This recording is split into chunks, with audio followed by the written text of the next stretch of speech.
आज के इस कॉन्सेप्ट में हम सीखेंगे कि ऑर्बिटल्स क्या होते हैं, एटॉमिक ऑर्बिटल्स। और ये कॉन्सेप्ट 11th-12th के लगभग हर चैप्टर्स में इस्तेमाल होता है। तो ऑर्बिटल के बारे में कंप्लीट इंफॉर्मेशन आज हम इस वीडियो में देखेंगे। तो ऑर्बिटल वर्ड की अगर हम बात करें कि ऑर्बिटल का मतलब क्या है, तो कोई भी जो एटम होता है, एटम के पास कई सारे इलेक्ट्रॉन्स हो सकते हैं, 1 2 3 कितने भी इलेक्ट्रॉन हो सकते हैं डिपेंडिंग अपॉन कि वो एटम है कौन। अब ये इलेक्ट्रॉन एटम के अंदर कहीं ना कहीं मौजूद होते ही होंगे, किसी न किसी जगह पर रहते ही होंगे। तो ऑर्बिटल एटम के चारों तरफ, एटम के न्यूक्लियस मतलब एटम के सेंटर के चारों तरफ वो रीजन है, वो क्षेत्र है, वो जगह है जहां पर इलेक्ट्रॉन के पाए जाने की प्रोबेबिलिटी मैक्सिमम होती है। अब ये तो बुकिश डेफिनेशन जैसा लग रहा है, अगर इसको हम डिटेल में समझें तो इसका मतलब ये है कि जैसे आप अपने घर में रहते हैं, अब आप अपने घर में कहां पर सबसे ज्यादा रहते हैं, मतलब किस रूम में आपके पाए जाने की प्रोबेबिलिटी सबसे ज्यादा है, वो रूम आपका ऑर्बिटल है। ऐसे ही जो इलेक्ट्रॉन है वो एटम के अंदर रहते हैं, तो एटम के अंदर उनके पाए जाने की संभावना है, प्रोबेबिलिटी है। लेकिन कुछ ऐसे सेलेक्टेड स्पेस होंगे, कुछ ऐसे सेलेक्टेड जगह होंगे, रीजन होंगे उस एटम के अंदर जहां पर उन इलेक्ट्रॉन्स के पाए जाने की प्रोबेबिलिटी मैक्सिमम होगी, ज्यादा होगी। तो वही जगह, वही रीजन किसी भी एटम के अंदर जहां पर वो इलेक्ट्रॉन्स के पाए जाने की संभावना ज्यादा है, मैक्सिमम है, उसी को हम बोलते हैं ऑर्बिटल। अब सवाल ये उठता है कि ये ऑर्बिटल्स के बारे में हमें बताएगा कौन, कि ये ऑर्बिटल हैं कहाँ, ये ऑर्बिटल हैं कैसे। तो उनको बताने में कि वो एटम के अंदर कहाँ पे हैं और वो ऑर्बिटल यानी उस जगह का शेप कैसा है, आकार कैसा है, उसमें मदद करते हैं क्वांटम नंबर्स। अब क्वांटम नंबर्स क्या हैं? तो क्वांटम नंबर्स कुछ नंबर्स के सेट हैं, कुछ नंबर्स के ग्रुप हैं, और ये नंबर्स हमारी मदद करते हैं ये बताने में कि एटम के अंदर ये इलेक्ट्रॉन्स जो पाए जा रहे हैं वो कहां पर हैं, एग्जैक्टली वो कौन से ऑर्बिटल में मौजूद हैं, और वो ऑर्बिटल हमें कहां पे एटम के अंदर मिलेगा, उसका एड्रेस क्या होगा, और वो जहां मिलेगा तो उस ऑर्बिटल का शेप क्या होगा। तो कंप्लीट इंफॉर्मेशन किसके बारे में? साइज, मतलब ऑर्बिटल यानी उस रूम का साइज क्या होगा जिसमें वो इलेक्ट्रॉन है, उसका शेप क्या होगा, आकार क्या होगा, और डायरेक्शन मतलब न्यूक्लियस को अगर हम सेंटर माने तो न्यूक्लियस से वो किस डायरेक्शन में होगा, ऊपर नीचे दाएं बाएं कहां होगा। और इलेक्ट्रॉन्स जो होते हैं वो स्पिन करते हैं, स्पिन का मतलब अपने एक्सिस पर घूमते हैं, तो वो किस तरह का स्पिन कर रहा है, क्लॉकवाइज कर रहा है या एंटी क्लॉकवाइज कर रहा है, ये सारा इंफॉर्मेशन इलेक्ट्रॉन और ऑर्बिटल्स के बारे में कौन प्रोवाइड करते हैं? Quantum numbers. तो पढ़ने आए थे ऑर्बिटल, अब पढ़ने लगे क्वांटम नंबर। क्यों? क्योंकि क्वांटम नंबर ही हमें पढ़ाएगा ऑर्बिटल के बारे में।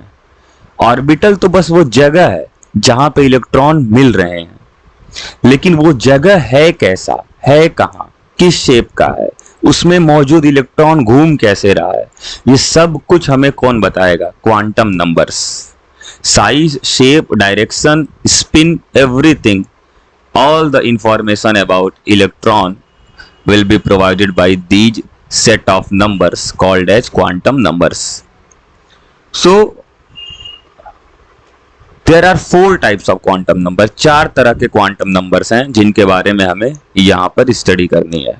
अगर इन चारों को हम समझ गए तो ऑर्बिटल को अच्छे से हम समझ जाएंगे, क्योंकि ऑर्बिटल अपने आप में कुछ नहीं है, वो इन्हीं क्वांटम नंबर्स का एक डिटेल्ड एक्सप्लेनेशन है।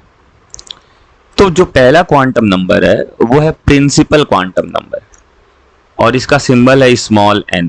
इसको अभी देखेंगे हम कि इसका काम क्या है। दूसरा क्वांटम नंबर है सब्सिडियरी क्वांटम नंबर, और इसका सिंबल है small l। Small l, i नहीं है, ये l है, तो कुछ लोग इसको i समझ सकते हैं, तो ये स्मॉल l है। और मैग्नेटिक क्वांटम नंबर इसको स्मॉल m से रिप्रेजेंट करते हैं, और स्पिन क्वांटम नंबर इसको स्मॉल s से रिप्रेजेंट करते हैं। अच्छा, किसी जगह पर ये सब्सिडियरी क्वांटम नंबर ना लिख करके एजीमुथल क्वांटम नंबर भी लिख सकता है, AZIMUTHAL, तो उससे कंफ्यूज नहीं होना है सेम। तो इनके सिंबल्स पता होने चाहिए, और ये सिंबल मनमर्जी नहीं है कि अपने मन से आप कोई दूसरा सिंबल इस्तेमाल कर लें, ये स्टैंडर्ड सिंबल्स हैं।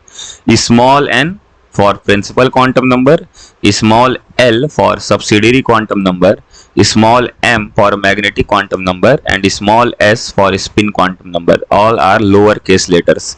तो ये नंबर्स, ये लेटर्स अपने मन से हम इस्तेमाल नहीं करेंगे, जो फिक्स है, सिंबल है, वही हम यूज करेंगे। सो क्वांटम नंबर्स के बाद, उनके टाइप्स के बाद, अब हमें समझना है सबसे पहले प्रिंसिपल क्वांटम नंबर, कि प्रिंसिपल क्वांटम नंबर होता क्या है। प्रिंसिपल क्वांटम नंबर हमें बताता है कि कौन से ऑर्बिट में, ऑर्बिट का मतलब जो न्यूक्लियस है, न्यूक्लियस के चारों तरफ जो स्फेरिकल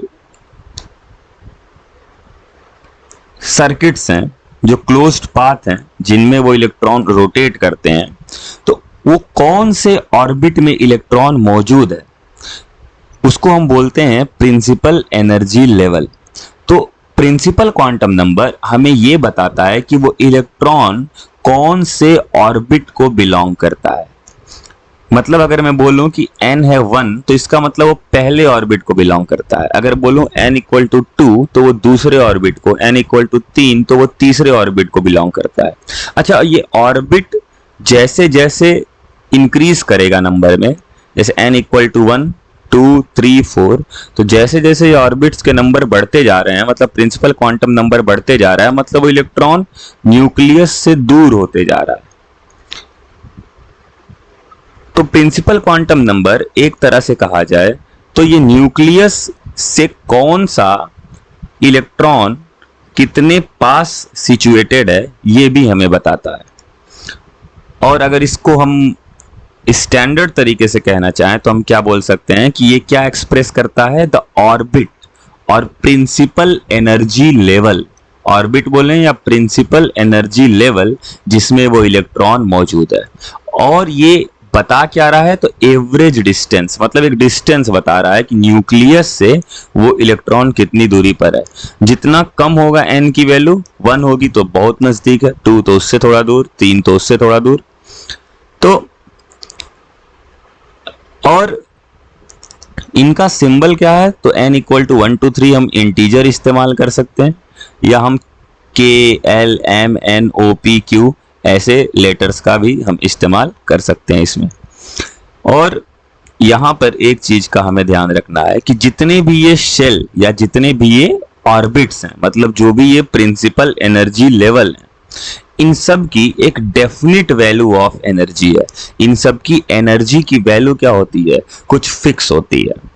ये नहीं कि पहले एनर्जी n बराबर 1, यानी जो पहला ऑर्बिट है, पहला शेल है, उसकी कुछ फिक्स एनर्जी होगी।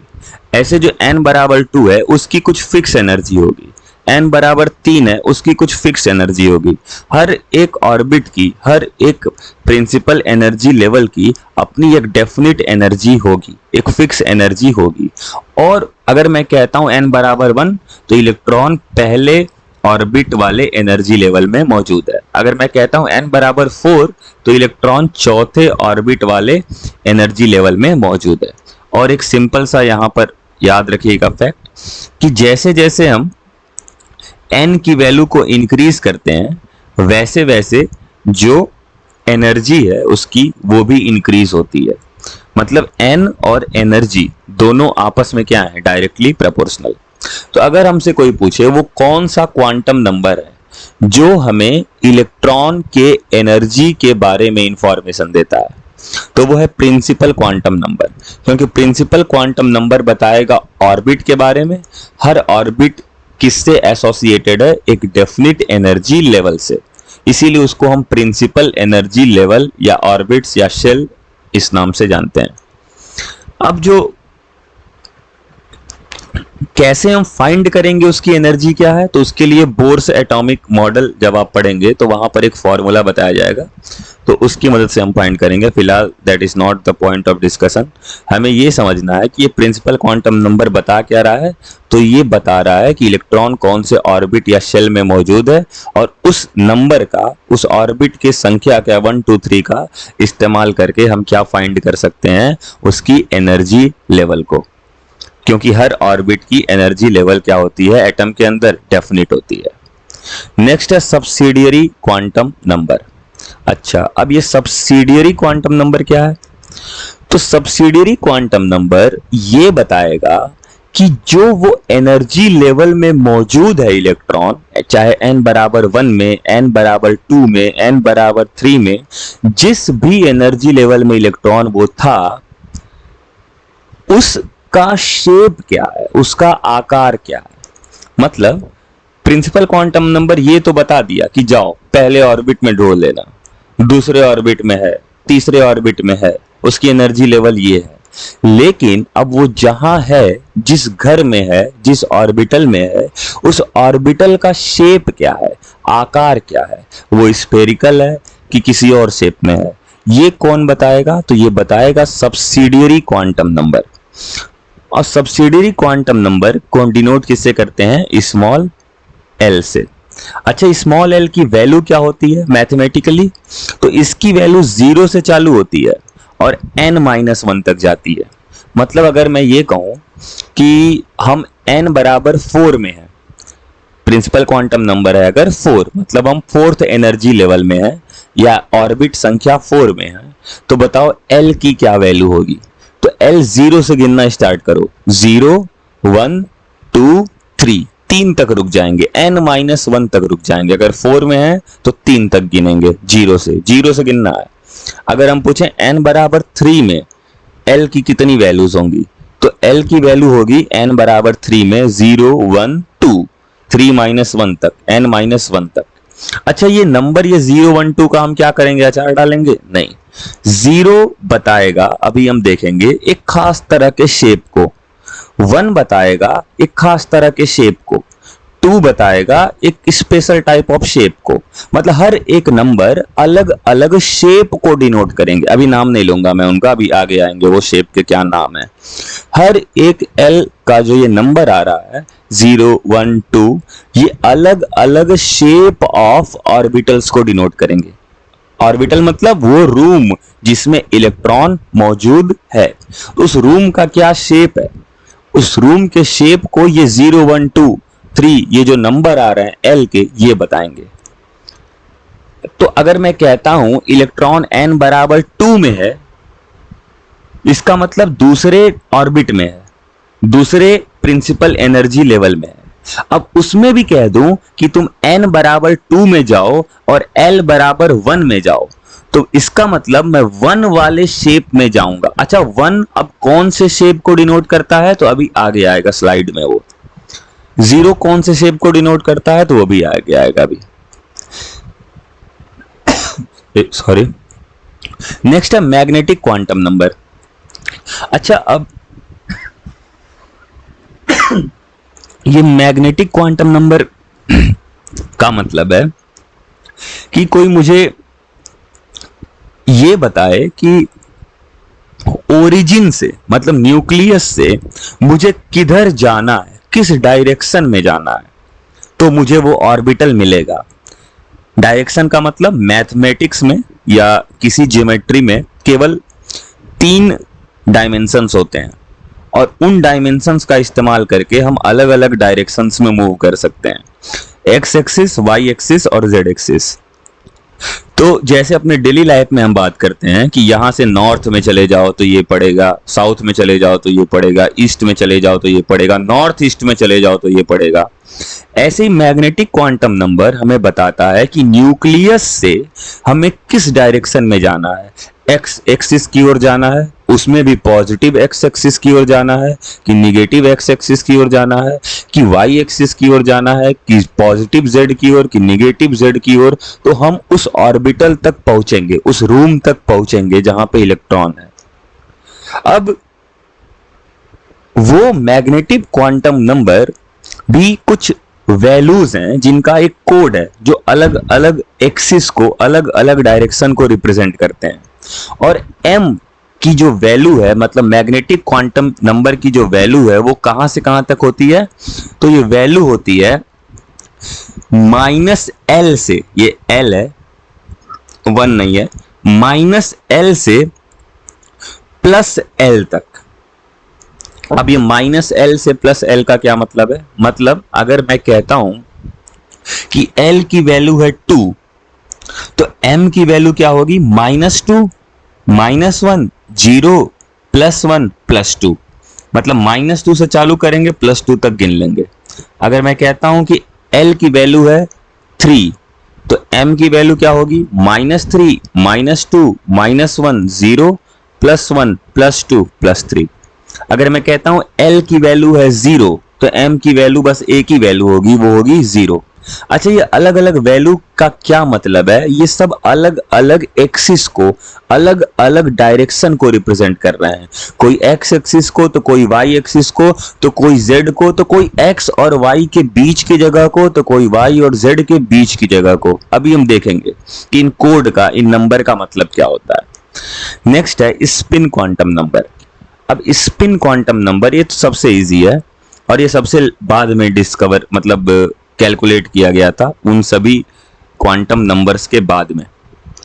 एक बहुत ही फेमस इक्वेशन है Schrodinger wave equation quantum mechanics का।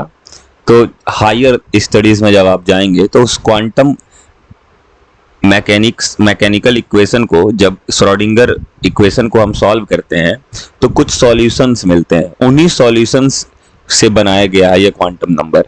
जैसे आप कोई इक्वेशन x - 3 = 0 को सॉल्व करें तो x की एक वैल्यू मिलती है 3। ऐसे वो बहुत ही खतरनाक सा एक क्वांटम मैकेनिक्स का इक्वेशन है श्रोडिंगर वेव इक्वेशन। जब उसको हम सॉल्व करते हैं तो वहां पर भी कई सारी वैल्यूज मिलती हैं। उन्हीं वैल्यूज को ये क्वांटम नंबर हम कहते हैं। तो खैर अभी वो हमारे स्टडी में नहीं है। और ये स्पिन क्वांटम नंबर बाद में, सबसे बाद में आया था। और ये स्पिन नाम से ही पता चल रहा है, ये बताता क्या है? तो इलेक्ट्रॉन के स्पिन को, मतलब इलेक्ट्रॉन कैसे घूम रहा है अपने एक्सिस पर, क्लॉकवाइज घूम रहा है या एंटी क्लॉकवाइज। इसके अलावा तो दुनिया में और कोई पॉसिबिलिटी है नहीं। या तो इलेक्ट्रॉन क्लॉकवाइज घूमेगा या तो वह एंटी क्लॉकवाइज घूमेगा।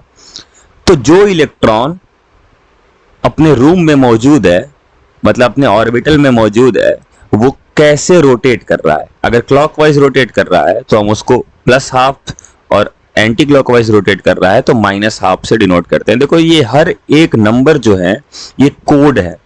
जैसे +½ क्या डिनोट कर रहा है? क्लॉकवाइज। -½ क्या डिनोट कर रहा है? Anti clockwise. तो ये चारों क्वांटम नंबर्स थे क्या? प्रिंसिपल क्वांटम नंबर जो बताता था n = 1, 2, 3, मतलब एनर्जी लेवल क्या है, ऑर्बिट क्या है। सब्सिडियरी क्वांटम नंबर जो L से डिनोट करते हैं और इसकी वैल्यू होती है 0 to n-1। ये बताता है कि उस ऑर्बिटल का शेप क्या है। अभी हम देखेंगे ये अलग अलग कोड का क्या मतलब है। 0 का क्या मतलब है शेप में, 1 का क्या मतलब है शेप में, 2 का क्या मतलब है शेप में, 3 का क्या मतलब है शेप में। ऐसे मैग्नेटिक क्वांटम नंबर ये डायरेक्शन बता रहा है कि किस दिशा में जाएंगे हम न्यूक्लियस से तो हम उस ऑर्बिटल तक पहुंच पाएंगे। और स्पिन क्वांटम नंबर क्या बता रहा है कि ऑर्बिटल के अंदर आराम से जो इलेक्ट्रॉन बैठा है वो कैसे घूम रहा है, क्लॉकवाइज या एंटी क्लॉकवाइज। अब ये आता है अगला s ऑर्बिटल। अब ये s ऑर्बिटल क्या है? तो L = 0। अभी मैंने कहा था आपको इस कोड का मतलब बताऊंगा।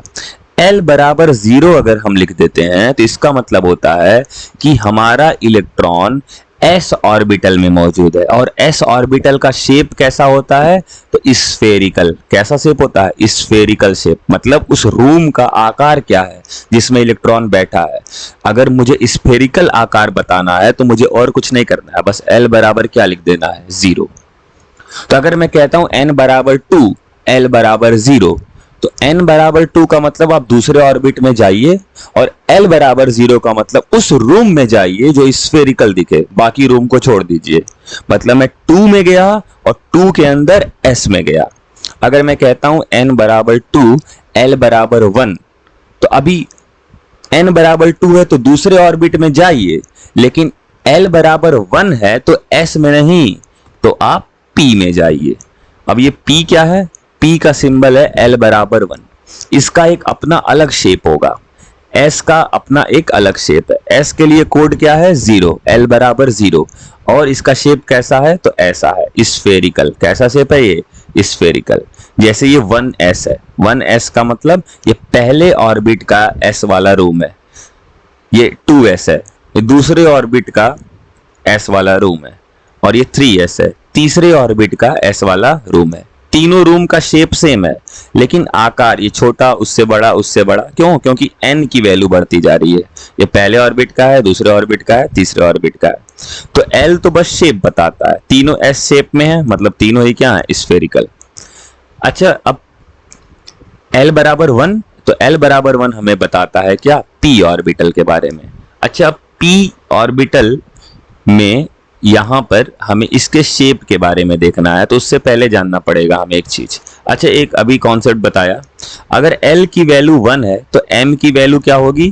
-l से +l, मतलब -1 से +1 तक। तो m की 3 वैल्यू आ रही है p के लिए, -1, 0 और +1। मतलब 3 डायरेक्शंस में p ऑर्बिटल हमें मिलेगा। 3 डायरेक्शंस में, एक x एक्सिस पे, एक y एक्सिस पे और एक z एक्सिस पे। मतलब न्यूक्लियस से जब हम निकलेंगे p को ढूंढने, तो हम 3 दिशाओं में जा सकते हैं। 3 जगह पर ये मिलेगा हमें। x एक्सिस पे भी मिल सकता है, y एक्सिस पे भी मिल सकता है, z एक्सिस पे भी, क्योंकि m की 3 वैल्यू आई है यहाँ पर, -1, 0 और +1। तो जैसे अगर हम बात करें, ये रहा p ऑर्बिटल का शेप। अब इस शेप को आप देखें तो इसको हम बोलते हैं डंबल शेप। डंबल शेप मतलब जो बाइसेप्स बॉडी बिल्डिंग का काम आता है, तो ये डंबल शेप है। अब ये डंबल जो है वो x एक्सिस पर रखा है, इसीलिए मैं इसको बोलूंगा px। ये डंबल y एक्सिस पर रखा है तो बोलूंगा py, और ये डंबल z एक्सिस पर रखा है तो बोलूंगा pz। तो ये तीनों का शेप p है, मतलब तीनों के लिए l की वैल्यू है 1, 1 मतलब p, लेकिन m की वैल्यू तीनों के लिए अलग अलग है, क्योंकि तीनों का डायरेक्शन अलग अलग है। एक के लिए है -1, तो एक के लिए है 0, तो एक के लिए है +1। अच्छा, ये कॉमन सेंस है, जाहिर सी बात है, तीनों x y z एक्सिस पर हैं तो आपस में क्या होंगे? ये परपेंडिकुलर, क्योंकि तीनों एक्सिस एक दूसरे के क्या होते हैं? परपेंडिकुलर। नेक्स्ट है d ऑर्बिटल। अच्छा, अब d के लिए l का कोड क्या है? 2। अब l बराबर 2 है तो ये बताइए m की कितनी वैल्यू होंगी? तो m की वैल्यू होगी -2 से लेकर के +2 तक, मतलब -2, -1, 0, +1, +2। यानी 5 ऐसी डायरेक्शंस हैं जिसमें मैं निकलूंगा न्यूक्लियस से तो मुझे d ऑर्बिटल मिलेगा। अब लोग कहेंगे 5 डायरेक्शन कहाँ होते हैं? होते हैं सर, 10-10 डायरेक्शन होते हैं, ऊपर नीचे दाएं बाएं, मतलब north south east west up down, फिर north east north, south east south west, ऐसे कई सारे डायरेक्शंस होते हैं। तो m बराबर 5 तक वैल्यू मिल रही है, -2, -1, 0, +1, +2, टोटल 5 ऐसे डायरेक्शंस हैं जिनमें d ऑर्बिटल मिलेगा। अच्छा, हर एक d के लिए l बराबर क्या है? 2, लेकिन m की वैल्यू अलग अलग है, मतलब वही जो d ऑर्बिटल है वो अलग अलग डायरेक्शंस में हो सकता है। इसीलिए 5 डिफरेंट स्पेस ओरिएंटेशंस, मतलब 5 डिफरेंट डायरेक्शंस हैं d ऑर्बिटल के। ये हैं वो पांचों। एक को हम कहते हैं dx² y², एक को कहते हैं xy, एक को yz, एक को xz, और एक को हम कहते हैं z²। अब ये शेप बनाना नहीं है हमें कभी, लेकिन इसका मैं मतलब समझा दे रहा हूं। अगर कहीं लिखा है xy, इसका मतलब वो d ऑर्बिटल एक्स एक्सिस और वाई एक्सिस के बीच में है। अगर कहीं लिखा वाई जेड, इसका मतलब वो डी ऑर्बिटल वाई एक्सिस और जेड एक्सिस के बीच में है। और कहीं लिखा है डी एक्स जेड, इसका मतलब वो ऑर्बिटल, वो रूम एक्स एक्सिस और जेड एक्सिस के बीच में है। मतलब इसको ढूंढना है तो कहां जाना पड़ेगा आपको? न्यूक्लियस से निकल के एक्स एक्सिस और जेड एक्सिस के बीच में। इसको ढूंढना है तो कहां जाना पड़ेगा आपको? न्यूक्लियस से निकल करके वाई एक्सिस और जेड एक्सिस के बीच में, क्योंकि न्यूक्लियस ही वो हमारा स्टार्टिंग पॉइंट है। अच्छा, ये एक्स स्क्वायर वाई स्क्वायर का क्या मतलब है? ये ऑर्बिटल एक्स एक्सिस पर भी है और वाई एक्सिस पर भी है। बीच में जाने की जरूरत नहीं है किसी एक्सिस के, सीधे एक्स पर चले जाओ और वाई पर चले जाओ तो उस ऑर्बिटल तक तुम पहुंच जाओगे। और डीजेड स्क्वायर का मतलब जेड पर चले जाओ तो ये ऑर्बिटल तुम्हें मिल जाएगा। अच्छा, इन ऑर्बिटल का शेप है, इसको डीजेड स्क्वायर, ये शेप कहलाता है डफनट शेप, डोनट शेप, ठीक है। और ये जितने भी हैं इन सब का शेप है एक जैसा, इसको देख सकते हैं हम, एक जैसा शेप है इसका। इसके कई सारे नाम मिल जाएंगे आपको, कहीं पे डबल डम्बल, हाँ, कहीं पे क्लोवर लीफ शेप। तो ये नाम पे नहीं जाना है हमें, बस इसका काम समझना है कि ये मतलब क्या, x square y square, x y, y z, z x. अच्छा, ये 5 क्यों है? क्यों 5 हैं? ये क्यों नहीं 10 हो गए? 5 इसलिए है क्योंकि d के लिए l बराबर है 2 और 2 है l बराबर, तो m की 5 वैल्यू होगी, -2, -1, 0, +1 और +2। नेक्स्ट है f ऑर्बिटल। f का जो शेप होता है, मतलब f जो होता है उसके लिए l का कोड है 3। अब 3 है तो ये बताइए इसके लिए m की कितनी वैल्यू होगी? तो -3 से +3 तक गिनो तो 7 शेप्स आएंगे, मतलब 7 m की वैल्यू आएंगी, यानी 7 इसके अंदर क्या है? ऑर्बिटल्स। तो -3, -2, -1, 0, +1, +2, +3। और ये थोड़ा कॉम्प्लिकेटेड है तो इसी वजह से इसके बारे में इतना हम पढ़ते नहीं है। तो ये 7 हैं जो f के शेप्स हैं, क्या क्या? F z cube, f x z square, y z square, x. ये थोड़े कॉम्प्लिकेटेड से हैं तो इसका आपको कोई ज़्यादा खास पूछा नहीं जाएगा, ना ही कहीं पूछा जाता है। बस इतना पता रहे कि 7 क्यों है एफ के ऑर्बिटल्स, 7 अलग अलग डायरेक्शंस में क्यों है? क्योंकि इसके लिए m की 7 वैल्यू है और m बताता क्या है? डायरेक्शन, और कुछ नहीं। तो ये थे हमारे कुछ basic principles, basic concepts quantum number के बारे में। तो अभी मैंने बस क्वांटम नंबर डिस्कस किया। क्या क्या हमने देखा क्वांटम नंबर में? क्वांटम नंबर में हमने ये देखा कि ऑर्बिटल कहाँ पर है, कैसा है, किस आकार में है, उसके अंदर मौजूद इलेक्ट्रॉन कैसे घूम रहा है, ये सब कुछ बताएगा क्वांटम नंबर। और ऑर्बिटल क्या है? वो जगह जहां पर इलेक्ट्रॉन के पाए जाने की प्रोबेबिलिटी क्या होती है? मैक्सिमम। प्रिंसिपल क्वांटम नंबर क्या बताता है? कौन से ऑर्बिट में है। सब्सिडियरी क्वांटम नंबर जिस ऑर्बिट में है उसके अंदर वो किस शेप के, किस आकार के ऑर्बिटल में है। मैग्नेटिक क्वांटम नंबर क्या बताता है? उस ऑर्बिटल तक पहुंचना है तो किस डायरेक्शन से जाना पड़ेगा। और स्पिन क्वांटम नंबर क्या बताता है कि उसके अंदर जो इलेक्ट्रॉन मौजूद है वो क्लॉकवाइज घूम रहा है या एंटी क्लॉकवाइज घूम रहा है। So thank you, see you in next video, bye.